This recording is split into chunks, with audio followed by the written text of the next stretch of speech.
bienvenidos al primer directo del 8M que realizamos desde CREUP. En estos directos lo que pretendemos es pues un poco hablar de la representación estudiantil, pero desde un punto de vista desde la parte de mujer, ¿no? De cómo vivimos, de cómo nos sentimos en ciertas ocasiones y también en aquellas experiencias o vivencias que vivimos y que tristemente solo vivimos mujeres, ¿no? En muchos casos, aunque también hablaremos de muchas cosas positivas que también nos ha dado la representación estudiantil y bueno, pues empezamos. Hoy tenemos en el directo a Bárbara y a Ada. Bárbara es exdelegada general de la Universidad Miguel Hernández de Elche y ex vocal y ex vicepresidenta de CREU y vocal del CUNE. Y además es ingeniera, o sea que tenemos ahí bastantes cargos. Luego Ada, pues es exsecretaria de CREU, expresidenta del CEST ULPGC y presidenta de la Asociación Mujeres Jóvenes y además es jurista y en proyecto de politóloga. Y bueno, bienvenidas a las dos. Hola. Hola, ¿qué tal? Y nada, lo que, bueno, en primer lugar, sabemos que es una semana pues muy intensa, ¿no? Para todas nosotras. Y bueno, lo que, para entrar ya un poco así en el debate y un poquito en la conversación, ¿no? Me gustaría escuchar un poco cómo ha sido vuestra vida dentro de la representación estudiantil, pero sobre todo desde el punto de vista de mujer, ¿no? De cómo lo habéis vivido, qué habéis sentido en ciertos momentos o qué situaciones os habéis encontrado en diferentes ocasiones, ¿no? Y que obviamente todas ellas van relacionadas con vuestro género. Si quiere, quien quiera empezar. Bueno, pues en mi caso, la verdad que la etapa en la representación estudiantil, ahora que ya estoy fuera, ¿no? Y se ve totalmente diferente cuando estás dentro. Además que la representación estudiantil, si lo pensamos, realmente está 2, 3 años, que bueno, la etapa desde que empiezas es larga, pero si lo piensas, ¿no? Desde que estás en primera línea, son 2, 3 años, no son más, pero pasa muy rápido. Y sí que, vamos, yo considero que es un privilegio el haber pasado por la representación estudiantil y el haber tenido la oportunidad de haber ocupado cargos tan importantes como presidir mi consejo de estudiantes o estar en CREU y ser la secretaria ejecutiva. Pero sí es verdad que tienen claramente una connotación, ¿no? Como mujer. Sientes, en primer lugar, esa constante necesidad de tener que demostrar tu valía, ¿no? No es algo que lo lleves directamente, ¿vale? Porque esto no lo quiero decir a que es que yo me levantara, ¿no? Por la mañana y dijera, oh, tengo que demostrarle al mundo cuánto valgo. No, por supuesto que no es así, pero sí a nosotras se nos cuestiona muchos más, ¿no? A lo mejor, por ejemplo, cuando estábamos en la ejecutiva de CREU, ¿por qué siempre eran nosotras a las que se nos cuestionaba nuestro trabajo y no a ellos? ¿Por qué a lo mejor ya una etapa más de la universidad, en el consejo de estudiantes, cuando eres presidenta y tienes que relacionarte no solamente con los tuyos, porque yo, por ejemplo, discriminación entre compañeros y compañeras no viví tanto, pero sí muchas veces a lo mejor esa discriminación cuando ya te diriges a lo mejor a los vicerrectores, ¿no? Cuando te diriges ahí al equipo rectoral, porque al final eres tú la máxima persona de autoridad y cómo se cuestiona, ¿no? Tu autoridad. Sí es verdad que en mi caso no me pasó mucho, pero también porque yo tengo un carácter un poquito especial, entonces no se me cuestionó mucho eso, pero también habla de eso, ¿no? Porque esa necesidad de tener que demostrar tu carácter para que no se te pise, ¿no? Tienes que estar continuamente a la defensiva y eso es algo que al final es como que tenemos que transformarnos, ¿no? Tenemos que estar continuamente demostrando lo que valemos y demostrando continuamente ese carácter para que se nos tenga en cuenta.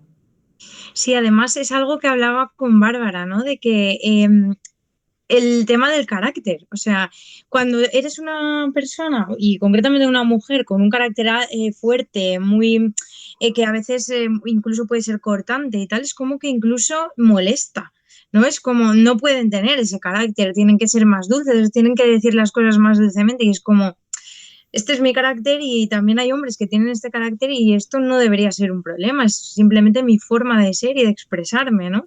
Bárbara, esto lo hemos hablado antes, ¿tú cómo lo ves? Sí, bueno, yo la verdad es que, por suerte, he tenido una etapa de representación estudiantil bastante tranquila. Es decir, no tenía grandes movidas por ser mujer, precisamente. Las tenía por otras cosas, pero por ser mujer no. Pero sí que es verdad, lo que dicen, ¿no? Que yo, antes de que fuera delegada, hubo una chica, un chico y un chico, ¿no? Y yo sí que notaba muchas veces la diferencia, sobre todo bueno, tú tenías que subir un poquito más los decibelios de cabreo para que se tomara en serio, y igual tenías que hablar en algún consejo de gobierno de más para que se tomara más en serio, ¿no? Y bueno, a mí pues todo el tema bueno, en fin, eso, lo que estabais diciendo, ¿no? Esto de tener que ser más serias o incluso exigente con tu trabajo, porque al final esto no lo tomamos en serio y no todo el mundo se lo toma en serio, entonces pues muchas veces en representación te puede pasar o con tus iguales, es decir, con otros representantes de estudiantes, o con los equipos directivos, ¿no? de la universidad. A mí me ha pasado con ambos. Los órganos unipersonales me infantilizaban, o en consejo de gobierno típico de ¡ay, qué bien habla mi niña! Tu niña está hasta las narices. Tu niña lo que quiere es que le hagáis caso y que pongáis a trabajar. Y luego los compañeros, pues bueno, sí que muchas veces si te tomabas en serio tu trabajo o les exigías un poquito, pues es que Bárbara es un poco nazi, eso ha pasado. Entonces, no lo sé, igual es por ser rubia, pero vamos, cero. Así que no, sí. Todo lo pedía con respeto y por favor, y al final se lo pedía porque era su trabajo, lo tenían que hacer. Sí, además eso concretamente, más en el caso, yo ambas, lo que decís las dos, lo he vivido, no tanto, a lo mejor no con tanta intensidad, porque al final pues no he ostentado un cargo tan alto, ¿no? Dentro de delegación y tal, pero por ejemplo yo lo viví mucho con Bárbara, ¿no? Al principio era como, Bárbara, cuidado, y era como, o sea, la gente es así porque a veces yo entiendo que digan, bueno, es que vale, pues tiene un carácter más fuerte, tal, pero es una persona que trabaja, que se reúne, que saca las cosas, y a ti también te habrá pasado de que siempre se nos cuestiona en el sentido de, ay, es que mírala con ese carácter, no sé qué, siempre está quejándose. Y es como, bueno, es que es mi trabajo, ¿no? Al final esto es voluntario, porque mucha gente se cree que aquí pues estamos porque nos dan algo, y no, o sea, esto es totalmente voluntario y te comes muchos marrones, solucionas muchos otros, pero al final que encima te tengan que estar cuestionando constantemente si tienes capacidad de resolver, sino que si tu currículum, uy, es que no es válida, o esas cosas ya al final cansan y también nos invisibilizan mucho y sobre todo nos coartan un poco a veces la forma de querer seguir o de hacer las cosas y de querer trabajar, ¿no? Y luego también me gustaría enlazar un poco, tanto como hemos hablado de las experiencias un poco más personales vuestras, pero también de esas vivencias que habéis podido tener en vuestros años dentro de la representación estudiantil en cuanto a tema más machista, en el sentido de que hayáis notado, aunque sean micromachismos, da igual, porque al final probablemente lo que más hayáis encontrado son micromachismos, ¿no? Porque es algo que mucha gente considera que está bien, ¿no? Decir ciertas cosas y no conocen los límites de esto. ¿Cómo lo habéis vivido esto? ¿O qué habéis sentido? O incluso si queréis contar alguna experiencia, lo que queráis. Empiezo yo ahora. Pues, a ver, yo las que más me fastidiaban eran las que venían del equipo de gobierno de la universidad, ¿no? Que era como, joder, eres más adulto que yo, tienes un doctorado y probablemente eres catedrático, pabila un poco, ¿no? Entonces, bueno, a mí me molesta. Por ejemplo, yo era vicedelegada antes de ser delegada general, y cuando pasé a ser delegada general, una persona en concreto con la que me tenía que reunir frecuentemente, cada X tiempo, cada vez que me veía me decía, estás más delgada, ¿no? Estás más guapa, uy, qué bien te veo, no sé qué. Y yo siempre me quedaba como, ¿qué dices? O sea, yo no te voy a decir nada sobre tu aspecto físico, yo vengo aquí a trabajar y si lo que quieres hacer es apaciguarme, porque sabes que vengo a cantarte a 40, bueno, a trabajar y a decirte lo que estáis haciendo mal, pues es que no te funciona, ¿no? Y tampoco funcionaba. Y luego también lo de querer ser tu colega. Eso no iba bien. Yo recuerdo un caso concreto de ir a una reunión y llevar una falda como así como de terciopelo. Sabéis que el terciopelo se peina, ¿no? Y se despeina. Pues se ve que yo he ido al baño o algo y llevaba mi propia marca en la mano un poco en la falda. Estoy dejando la mochila y la persona en cuestión dice: uy, delegada, ¿quién te ha tocado el culo? No sé qué. Y yo dejé la mochila, lo miré y yo: ¿qué dice esta persona? Bueno, este hombre, ¿no? ¿Qué dices, tío? Y yo: nadie. Yo a mí misma, o sea, ¿esto qué es? ¿Qué quieres ser mi colega? No vamos a ser amigos, o sea, Sí, fatal. además es que es muy curioso eso porque dices, o sea, vengo a una reunión, no a que tú me digas que quién me ha tocado el culo. Una, porque es un comentario innecesario. Dos, porque no estamos tomándonos unas cañas con nuestros amigos o nuestras amigas. Y tres, porque sobra, o sea, Me están mirando el culo y me incomoda, básicamente. efectivamente, o sea, te está mirando el culo. Es que es como, y una persona que se supone que es un cargo alto dentro de una universidad y aparte tú eres la delegada que vas a trabajar, no a nada más, ¿no? Sí. Yo sí que he vivido algo muy curioso, porque sí, es verdad que en cuanto a tema de profesorado y cargos de poder y tal, sí que he sufrido algunas cositas, más de que me coartasen un poco a la hora de expresar ciertas cosas que yo veía o que yo percibía o que yo quería decir y encontrar solución, a lo mejor me coartaban un poco la libertad de hacerlo. Esto me ha pasado muchísimo, muchísimo. También un poco a lo mejor el tema de, ay, quiero decir algo, o sea, o quiero solucionar alguna cosa, bueno, no te preocupes, eso ya lo hago yo, como para que no levantemos la arena, ¿no? Y estas cosas a mí me molestaban mucho porque otra cosa no, pero me gustaba, si había un problema, me gustaba encontrarle la solución y trabajar hasta solucionarlo, ¿no? Y no me gustaba nada porque era como que me frenaban constantemente y esto me ha pasado muchísimo.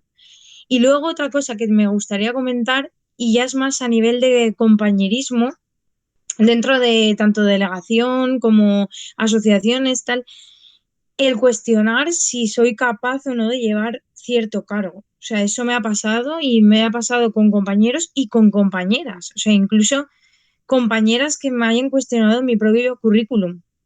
Y esas cosas es como, y encima incluso demostrando la capacidad, ¿no? Al final, porque ya la había demostrado, no es algo que dices, bueno, simplemente un currículum no ha demostrado nada, no ha hecho nada, no tenemos pruebas de que haya hecho nada, ¿no? No, o sea, es que ya había pruebas, ya había un trabajo realizado y que se siga cuestionando, eso sí que es algo que me ha pasado bastantes veces, además, desde primer año de carrera, incluso cuestionar el haber ganado un premio dentro de mi propia universidad y cuestionar que por ser delegada me lo han dado. Y luego lo estuve ganando durante 3 años seguidos, o sea, quiero decir, entonces al final son cosas que dices, jolines, es mi trabajo, es mi tiempo, son mis ganas de hacer cosas y de querer cambiarlo y me están frenando constantemente. Ahora, tú, seguro, seguro que también te han frenado, porque conociéndonos como somos las tres, creo que también has tenido algunas cositas ahí. Pues la verdad que en mi caso, sobre todo, ha sido también en relación a personas, ¿no? Jerárquicamente por encima, no tanto en iguales. Yo la verdad que a nivel de compañeros y compañeras en representación estudiantil, hombre, si me pongo a analizar, ¿no? Micromachismos, por supuesto, pero más bien ha sido por parte, ¿no? Más con la relación directa, quizás con equipo rectoral o con profesores o profesoras de departamento, de la propia facultad. En primer lugar, también un poco ese cambio, ¿no? Yo viví mucho ese cambio de cuando era vicepresidenta de mi consejo de estudiantes a cuando era presidenta. Y claro, cuando eres vicepresidenta es un cargo en el que vives muy bien, porque eres realmente la cara bonita en el sentido, entendida, como que al final el que se está peleando es, pues en mi caso era el presidente. Y yo, pues bueno, en todo caso era como ese perfil de apoyo, ¿no? Como al final los equipos rectorales también juegan, ¿no? Políticamente, el presidente o la presidenta es la mala y el vicepresidente y vicepresidenta vamos a ver si logramos un lugar de apoyo. Entonces, la verdad que en la figura de vicepresidencia se vive muy bien. Pero claro, cuando eres la presidenta ya te toca a ti ir a pelearte y eres tú además la que, como decía Bárbara, va a ir a dar la lata, ¿no? Y no viene con esa cara de tantas amigas, aparece por ese despacho, sino que vienes a lo que vienes. Y ahí sé que notaba yo un poco el doble comportamiento, ¿no? Cuando estábamos a buenas, pues yo era la niña, ¿no? Se tiende a infantilizar, ay, mi niña, pero eso sí, como hubiese algún problema o hubiese algún tipo de enfrentamiento, ahí tú eras adulta, ahí tú plenas capacidades absolutas para enfrentarte a todas. Y yo sí que noté mucho ese cambio porque, por ejemplo, la pandemia pues, fueron tiempos muy, muy difíciles, no sé si recordarán el ASINO o el EPGC, que pues yo estuve 3 meses, ¿no? Sin que mi rector me hablase. Y ahí yo sí que noté, porque la relación que yo tenía en ese momento con el equipo rectoral era buenísima, y de repente cambió radicalmente. De repente yo era, vamos, lo más impresentable que había pasado por esa universidad, y el cambio, ¿no?, de trato y el cambio de comportamiento fue bastante, bastante potente. Y luego, pues bueno, pues lo arreglamos y no hubo más problemas, pero sí que fue bastante significativo. Y luego también con lo que decías en comparación a la toma de decisiones, pues sí recuerdo que cuando a lo mejor, esto más en la facultad, más que incluso como presidenta de la delegación, perdón, de mi consejo de estudiantes, me pasó más como presidenta de mi delegación, de la delegación de estudiantes de la Facultad de Ciencias Jurídicas, cuando a lo mejor tomábamos una decisión, pues a lo mejor ya más radical, ¿no? Porque a lo mejor nos queríamos reivindicar porque, pues por ejemplo, recuerdo a principios de curso, en el año 2019, que fue un desastre absoluto la asignación de grupos, y hicimos como una concentración, ¿no?, en la puerta de la facultad, y hubo un hecho que denunciamos a prensa. Pues parte del profesorado se dedicó a decir que era una decisión como que no la había tomado yo, ¿no?, que la había tomado otra persona por mí. Y es como, o sea, ¿qué pasa? Que yo no puedo tomar las decisiones, a mí me las dicen, ¿no? De repente yo fui presidenta del Consejo de Estudiantes, pero a mí me dijeron las decisiones que tenía que tomar. Y era como que había ciertas decisiones, ¿no?, como no, Ada no ha sido, habrá sido otra persona. O muchas veces incluso, como con mi decano tengo muy buena relación, pues que era mi decano el que me decía a mí lo que tenía que hacer. Y es como, o sea, no, por favor, no. Y eso sí es verdad que eran cuestiones que estaban como muy, muy latentes, ¿no?, en el día a día. Bárbara, ¿qué quieres aportar a esto? Algo se te ha venido a la cabeza ahí. No, por ser un poco positiva. Yo, la verdad es que lo de la infantilización siempre lo he jugado mucho a mi favor. Y eso es algo que recomiendo. Porque muchas veces, mira, no siempre podemos luchar contra los elementos y pues hay que ir con las cosas cara adelante. Y a mí me pasaba mucho eso de estar en consejo de gobierno, decir, oye, esto no va bien, esto tampoco, y mira que no hablaba mucho en consejo de gobierno. Luego venía a decirte, ay, qué bien has hablado, no sé qué, y yo, muy bien, pues vale, perfecto, si os parece bien, perfecto, pero vamos a trabajar en esto, ¿no? Entonces tenía un poco eso, de gente que te infantilizaba, pero luego al que le habías dicho las cosas que no estaban bien, ese no te infantilizaba, ¿eh? Bueno, ese o esa. O sea que yo eso animo a usarlo en favor de... A mí me pasaba lo de que había sido otra persona, solo me pasó una vez, me pasó con un titular en el periódico que dije que había que evaluar a los profesores. Y luego alguien me dijo que, bueno, es que los periodistas son como son, ¿verdad? Porque tú no has dicho eso. Y yo, no, por supuesto que no, claro que no.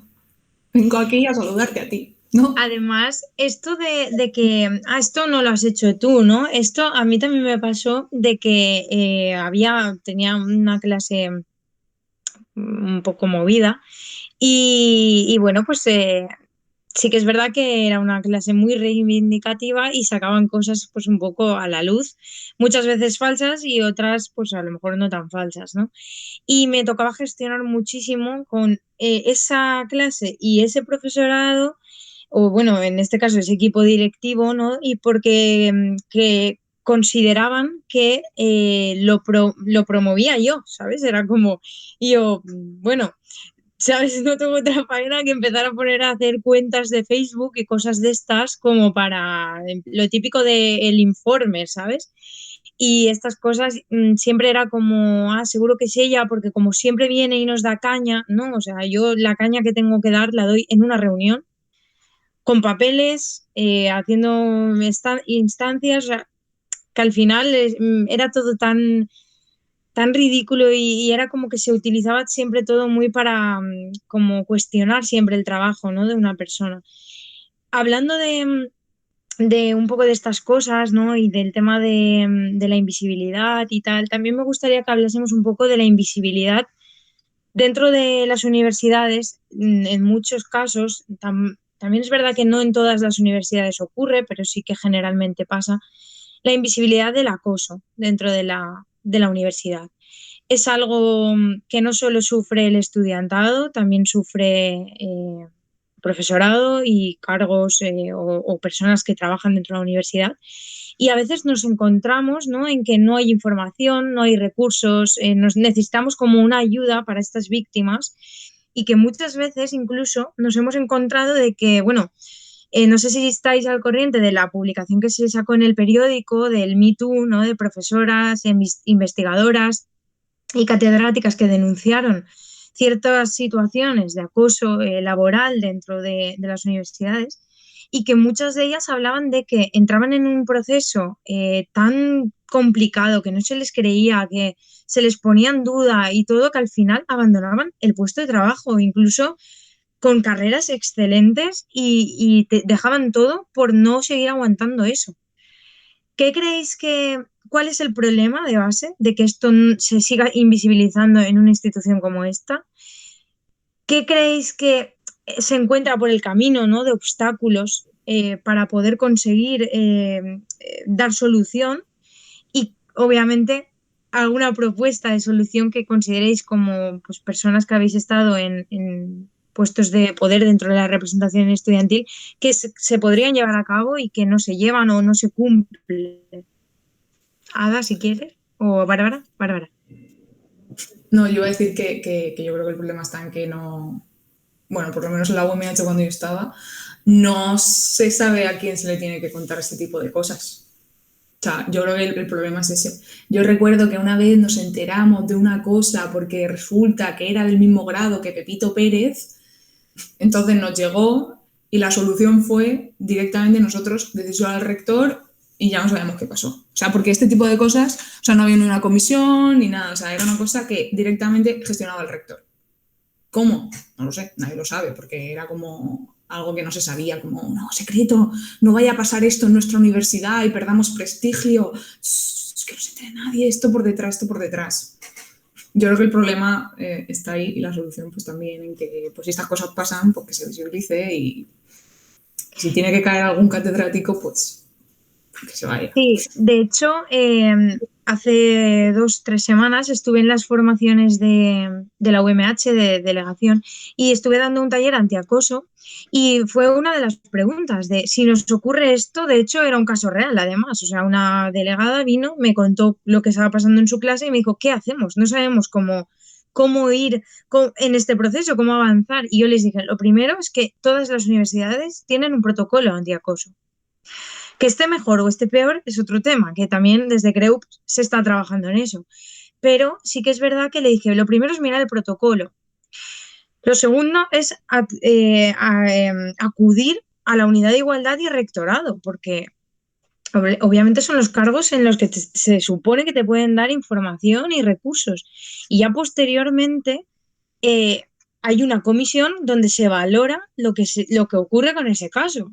Que es lo que tú decías, Bárbara, es que no se sabía dónde acudir, no había una comisión como tal. Pues ahora ya los protocolos deben de tener una comisión y de hecho debemos de estar todos representados, rectorado,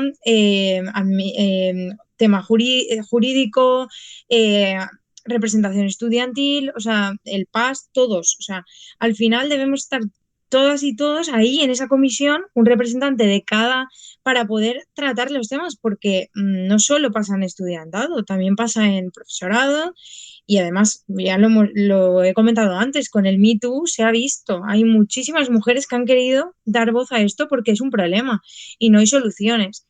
Y luego también el tema de las unidades de igualdad. Está muy bien, funcionan en algunos sitios, pero no en todos. Y a veces el trabajo no es suficiente. O sea, tenemos los elementos, usémoslos. El protocolo está desactualizado, actualicémoslo. Tampoco es tan difícil, los tiempos cambian. las generaciones están de otra manera, hay que modificarlo y si hace falta hacer uno, actualizarlo cada año se hace. Y más en un caso de que estamos hablando de la vida física y psicológica de muchas personas. Ada, tú esto también lo tienes bastante mamado, ¿no? Al final, porque sé que también has trabajado en ello y también te habrás visto con obstáculos, ¿no? En este tema. La universidad, al igual que la sociedad, pues también es machista. Y en todas las universidades de este país, desgraciadamente, tenemos casos de acoso sexual. Y quien no haya visto o no haya tenido ningún caso no es porque no exista, sino porque posiblemente no se haya visibilizado. Pero existir en toda la universidad, bien de estudiante, bien de personal de la administración y servicio, bien del profesorado, seguro que en toda la universidad hay algún caso. Lo que pasa es que es muy difícil muchas veces de ver y también tiene que pasar que se dé con las personas adecuadas para ello. En mi caso yo tuve un mandato bastante, no sé, parece que llegué yo y saltó todo, pero sí que me tocó tanto, porque claro, yo estaba en la delegación, era la presidenta y al principio pues era la vicepresidenta del CES, luego fui la presidenta, incluso compatibilicé las dos presidencias. Y ahí fue cuando pues no tuve más conocimiento de casos, también tenía muy buena relación con la directora de la unidad de igualdad, lo que hizo también pues que me enterara, ¿no? De más casos que a lo mejor yo no estaba tratando, pero que la directora me contaba, oye, pues tenemos un caso en veterinaria con una profesora, ¿no? Y a lo mejor ella, sin contarme datos confidenciales, pero sí me decía, tenemos este caso. Y entonces yo sí que en lo que yo fui presidenta, pues sí que fui conocedora de bastantes casos, desgraciadamente, lo dicho, entre estudiantes, entre profesores, entre estudiante y profesor, un poco de todo. Es complicado en primer lugar porque es como la violencia de género, es complicado identificarla. Entonces ahí tenemos el primer pero. Y lo segundo, como decía Bárbara, es difícil cómo actuar, ¿no? ¿A quién tiene que acudir un estudiante si has presenciado un caso de acoso o si sientes que está siendo acosada? ¿A quién tienes que ir?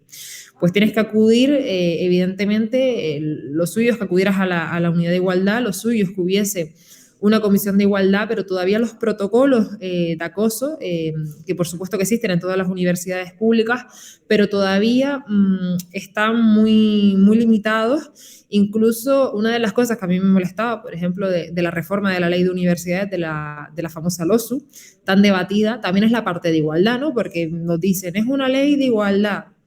Bueno, es que es una ley posterior a la ley de igualdad efectiva, o sea, lo único que hace la LOSU es dar cumplimiento a la ley del año 2007, no es una ley feminista. Y cuando hablamos de las unidades de igualdad hay que hablar de dos cosas. Uno, ¿cuánto personal hay en la unidad de igualdad de vuestras universidades? Dos, ¿cuál es el presupuesto económico que tiene asignado la unidad de igualdad de tu universidad? Porque en el caso uno, por ejemplo, en mi universidad era una becaria, y el presupuesto era una subvención que recibían del Instituto Canario de Igualdad. Bueno, estoy al lado de una ventana, maravilloso los perros que acaban de pasar.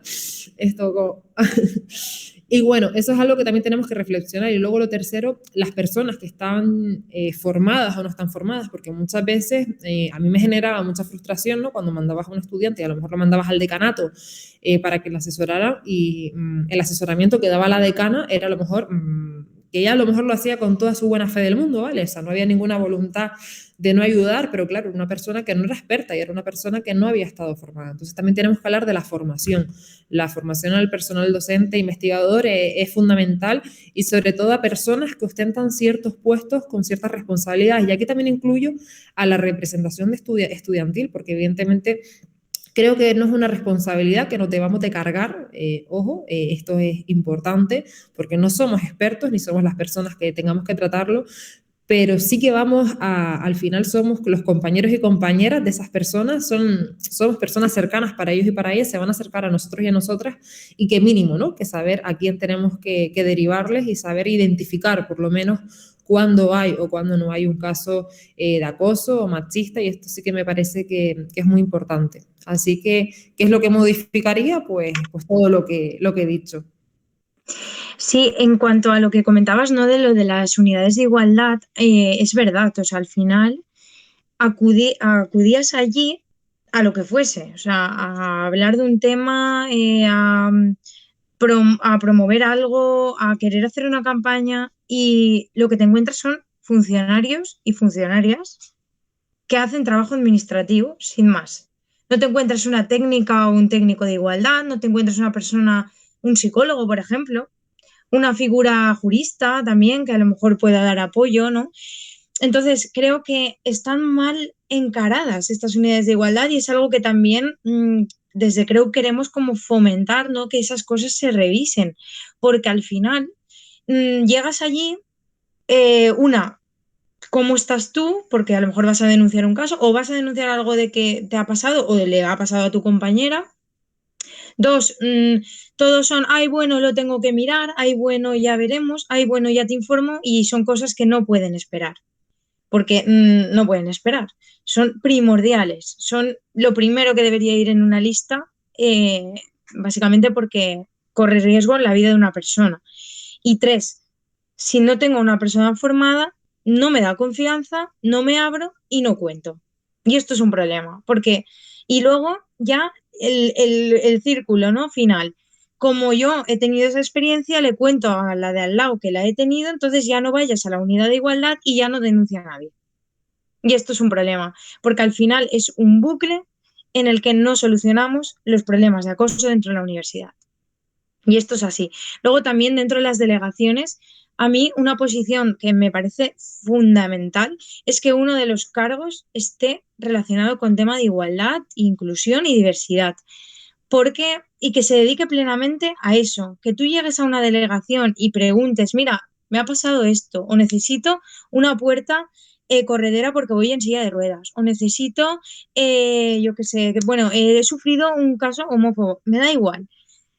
Todo eso, si hay una persona en delegación que controla de ese tema, sabe dónde mandarte, cómo mandarte o incluso te acompaña en el proceso. Si llegamos y hay gente que está claro que al final no todos tenemos que saber de todo, pero a lo mejor una persona, un cargo que lleve esos temas, sí. Y además, las unidades de igualdad también lo que me da la sensación es que están muy cerradas a recibir a gente, ¿no? Y yo pienso que debería de haber a lo mejor como una, entre comillas, ventanilla de atención a las personas que lo necesiten, ¿no? Y que tú puedas ir sin tener que pasar procesos de papeles, historias y llegar, sentarte y poder decir, me pasa esto y necesito ayuda. Yo pienso que eso es fundamental. Bárbara. Yo no estoy del todo de acuerdo. Para que no estemos de acuerdo en todo, que sea un poco de debate. Pero no sé, o sea, a mí me parece, o sea, todo lo que has dicho me parece bien, excepto yo no creo que las delegaciones de estudiantes tengan que tener esta responsabilidad. Es que eso yo creo que es un error que cometemos los representantes de estudiantes, que es que resulta que nosotros tenemos que solucionar todas las causas sociales. Y no podemos solucionar el ecologismo, no podemos solucionar, no sé, a mí no se me ocurre nada más, las injusticias sociales, no podemos solucionarlo todo. Nosotros tenemos que solucionar que vivamos en una universidad pública y de calidad, que no den becas, que las matrículas, etcétera, etcétera. Entonces yo creo que, o sea, en las delegaciones tiene que haber, los delegados tienen que estar informados, los representantes de estudiantes, sobre a dónde mandar a los estudiantes, porque me pueden venir con un caso de acoso, pero es que me pueden venir con un caso de que te van a expulsar mañana de la universidad porque no te dan la beca o cualquier otra circunstancia. Entonces yo creo que es que aquí somos demasiado buenos y es que yo creo que los servicios de la universidad tienen que hacer su trabajo. Lo que pasa es que bueno, yo os hablo por mi universidad, ¿eh?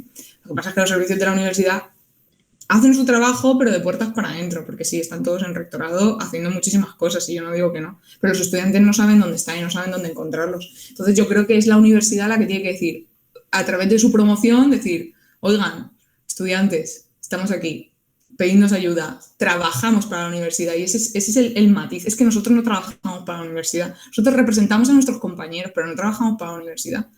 Los PASI, el PASI. No sé, mi opinión. Sí, no. Sí, también.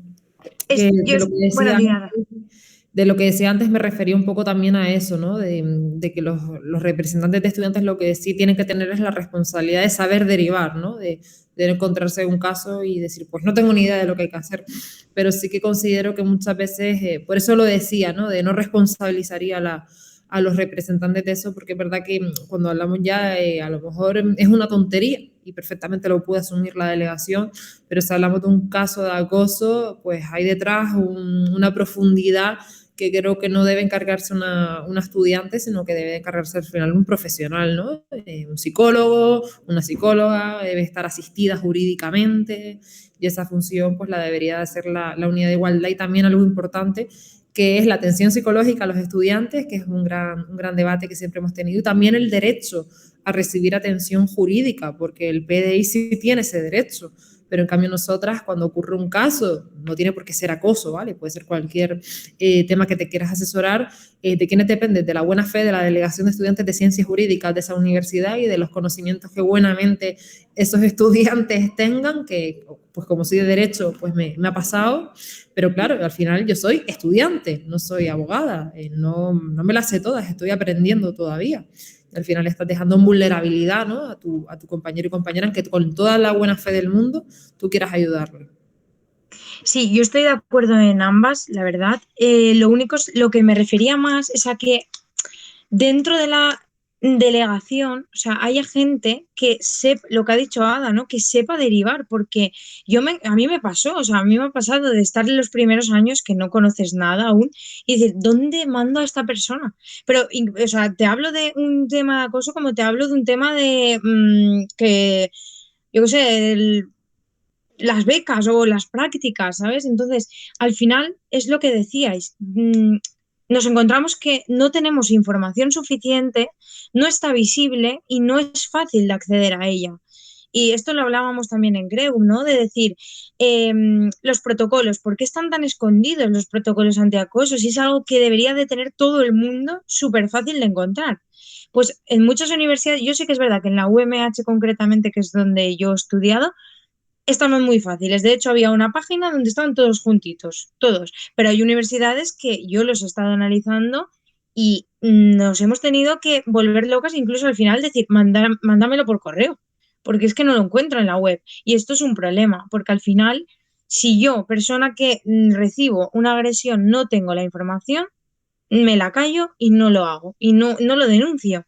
Y esto es un problema, porque al final estamos impidiendo terminar con estas cosas también, ¿no? Desde las universidades se debería de facilitar y de abrir una vía rápida de gestión y de información, ¿no?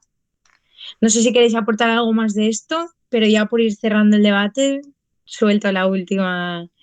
Bueno, ahora ya sí que quiero darle un poco más de positividad, ¿no? Al tema, porque al final, bueno, no todo es malo, ¿no? No todo es negro. Obviamente, como mujeres sufrimos muchas cosas o no se nos toleran tantas cosas, ¿no? Y se nos cuestiona más, se nos ponen un poquito más de obstáculos, pero también creo que durante nuestra etapa como representantes estudiantiles también sacamos cosas positivas, ¿no? Referentes, experiencias que al final te han llevado en una situación de empoderamiento, ¿no? También yo, por ejemplo, por abrir así un poco y que me contéis alguna anécdota o algo que hayáis dicho, ostras, me he sentido súper bien, incluso me he sentido, ¿no? Como he dicho, he avanzado o te has formado o has aprendido algo de otras personas o de otras experiencias. A mí me pasó mucho con la radio de la universidad.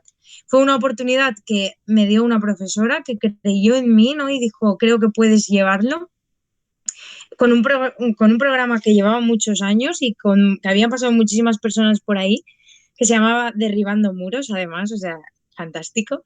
Y ese programa a mí cada lunes me daba la vida, porque era un espacio donde nadie me veía la cara, literalmente, y yo podía abrirme y contar y expresar todo sin ningún tipo de censura, porque claro, ahí llegas y estás en directo, lo sueltas y nadie te puede frenar.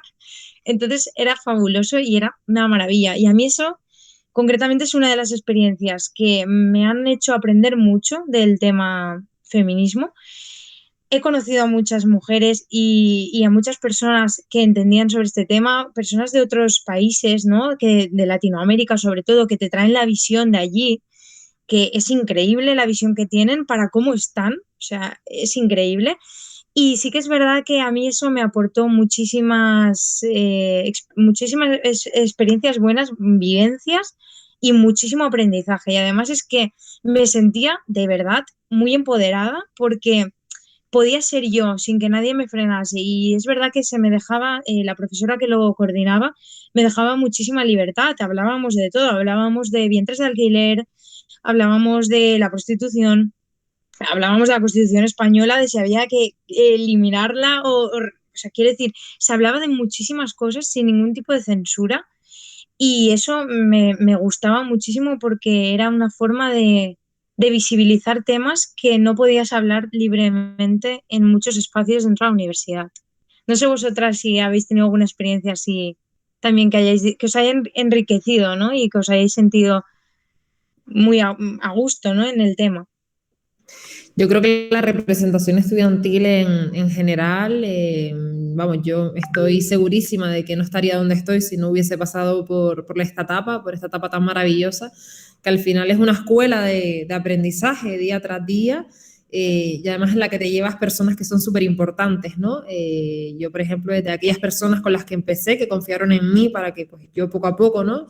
Yo la verdad que cuando llegué a la representación estudiantil no tenía la idea de involucrarme tanto, sí, pues pensaba, ¿no? Estar en algún órgano, tal, pero no, nunca me imaginé que fuera a ser presidenta de mi consejo de estudiantes y mucho menos me imaginé que fuese a ocupar un puesto en la ejecutiva de CREU y ya se acabé que el 90% de mi tiempo hasta hace unos meses era por y para la representación estudiantil y te llevas muchísimos momentos positivos, pero de verdad, o sea, yo considero que los malos que tengo no son ni un 2%. Tengo muchísimos momentos buenos y además, digamos que toda esa caja de herramientas y de habilidades que te llevas para tu futuro profesional también, porque al final, pues, siendo representante de estudiantes, organizas por primera vez un evento, tienes contacto por primera vez en prensa, te equivocas hablando públicamente, tienes la responsabilidad de que lo que tú te equivoques o la burrada que puedas decir en consejo de gobierno no representaba a ADA, representaba a todos los estudiantes de la universidad. Pues aprendes también incluso a relacionarte, ¿no? Con determinados cargos y eso es algo que nosotros y nosotras las hemos ido adquiriendo de forma innata, casi en un periodo de tiempo muy corto y además a una edad muy, muy temprana. Y eso es algo vamos, que yo me llevo y que es maravilloso y también muchísimos debates sobre muchísimas cosas porque además somos muy frikis y nos leemos hasta la última coma y debatimos sobre cosas que ahora dices tú, no sé si os pasa, pero por ejemplo tengo de la pandemia el recuerdo de saberme el nombre de las resoluciones de memoria y me sé las fechas de ciertas resoluciones y digo, Dios, Ada, pero de verdad, o sea, pero qué problema mental tenías tú para saberte todavía las fechas de las resoluciones. Pero bueno, es algo que al final nos llevaremos y que ha marcado un antes y un después en nosotras. Ada, me ha llegado la patata, ¿eh? Me he emocionado. Pues, bueno, yo la verdad es que creo que por suerte también siempre me he sentido muy arropada. Primero por mis compañeros de clase, diría compañeras, pero eran 4, de verdad eran las que más me animaban y muy bien. O sea, ya lo primero porque te eligen. Luego porque cuando estás en otras movidas te pasan los apuntes, que eso pues era de gran ayuda. Y yo luego yo creo que también he tenido mucha suerte en mis compañeros de la delegación y en mis amigos, o sea, que al final también lo entienden, ¿no? En plan, bueno, tía, vale, pues si hoy tienes que irte a Barcelona, pues ya quedamos en 4 millones de fines de semana.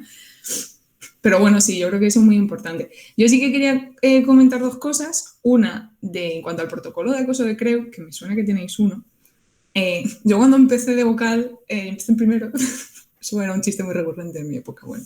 Empecé en primero y claro, en 2015 no había, o sea, había como trust person, en plan, las personas de confianza, que era algo que hacía ESU, y era como, vale, las personas de confianza ejecutiva, venga, pues tú y tú que eres el vicepresidente de organización, que eres pues, el que más contacto tiene con la asamblea, y bueno, pues tú porque eres el presidente o tú porque eres la secretaria, en fin, alguien de la ejecutiva. Claro. Subjetivo 100%, ¿no? Entonces yo creo que eso es bastante positivo como asociación que desde 2015 pues se haya mejorado, eso me parece bastante positivo.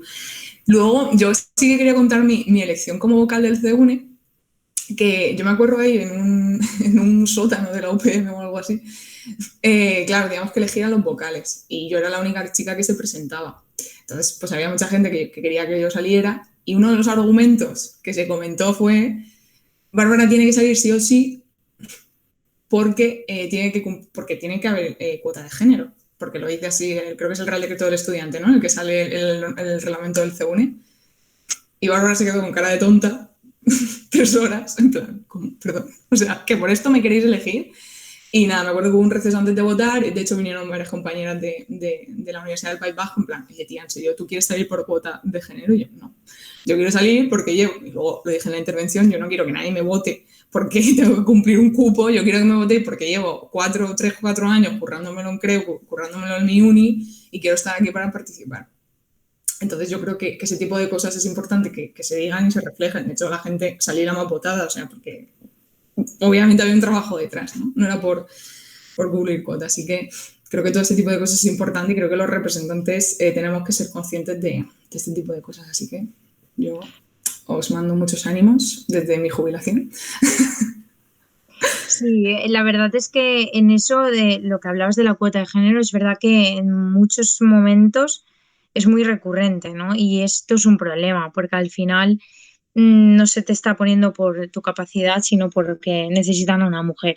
Pasa en los partidos, pasa en las comisiones, pasa en los equipos de gobierno y de dirección. O sea, al final, y bueno, y como tú has dicho, pasa también en representación estudiantil, ¿no? Es un problema que, y me parece muy bien también, ¿no? De decir, no, no, que me voten, o sea, yo quiero salir por votación, y es que es verdad, ¿no? Al final eh, tenemos capacidad, igual que la tienen los hombres, cada una en su ámbito, en su especialidad, en su profesión, en lo que más le guste, y al final que se nos deje ya de invisibilizar, hay que avanzar, hay que ya intentar, como diría, superar el de que no pueden haber mujeres ingenieras, claro que las hay, también pueden haber enfermeros, también quiero decir, al final los grados, ¿no?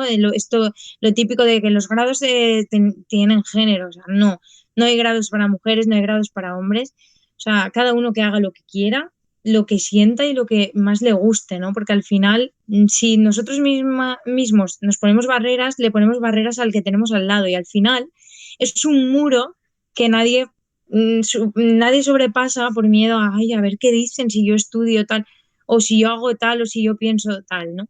Así que creo que vuestras experiencias han enriquecido muchísimo el debate porque habéis aportado vuestra visión, al final cada una habéis vivido de una manera, eh, vuestra situación dentro de la representación estudiantil y creo que habéis sido, y personalmente pues os conozco a las dos, ¿no? Poquito, pero os conozco y creo que habéis aportado muchísimo en representación estudiantil, en CREUP, en vuestras universidades y en lo que seguís haciendo porque sois, pues bueno, pues maravillosos en todo lo que hacéis, muy luchadoras, muy trabajadoras y encantada de teneros en este primer debate del 8M. Y bueno, si queréis decir algo más, si no, pues cerramos ya el primer debate.